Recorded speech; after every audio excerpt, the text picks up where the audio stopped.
আচ্ছা বাবা, তুমি কেমন সালাম দাও একটু শুনি, বলো। সুন্দর দিক হুজুর, বলেন। আমি সালাম খুব সুন্দর করেই দিই। জি। গেছে ওটা এখন ঘটক ওর।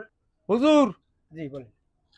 একটু সাবধানে থাকেন, কেননা ওর সালামের সাথে আপনার মাথাও ঘুরাইতে পারে। স্টপ কি বললেন? আরে বাবা, তোমার সালাম শুনে আমার মাথা ঘুরবে। আচ্ছা ঠিক আছে, তুমি আপনি এদিকে, আমি দেখতেছি বাবা কি সালাম দেয়। তা বাবা তুমি সালামটা দাও দেখি। কাট করতে হুজুর, জি। সালামালাইকুম। হায় আল্লাহ, আবার শুরু হয়েছে। ও বাবা, তুমি কি আমাকে সালাম দিলে না চালের দোকানে গিয়ে চাল কম বললা? আমি কিছু বুঝলাম না।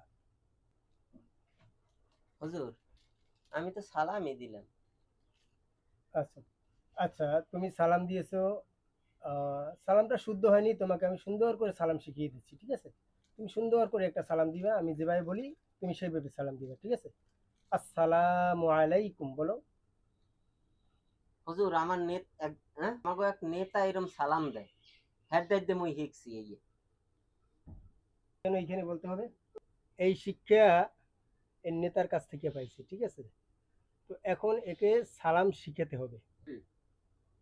এমন কোনো নেতাকে ফলো করবা না যাদের কাছ থেকে তোমরা এরকম সালাম বা ইসলাম, ঠিক আছে? শোনো বাবা, সালাম কোনো শর্টকাটের বিষয় না। সালাম সুন্দর করে দিতে হয়। আসসালামু আলাইকুম ওয়া রাহমাতুল্লাহ। রেডি রাসেল ভাই? শোনো, সালাম, হুজুর বুঝছি। আসসালামু আলাইকুম ওয়া রাহমাতুল্লাহ। এই তো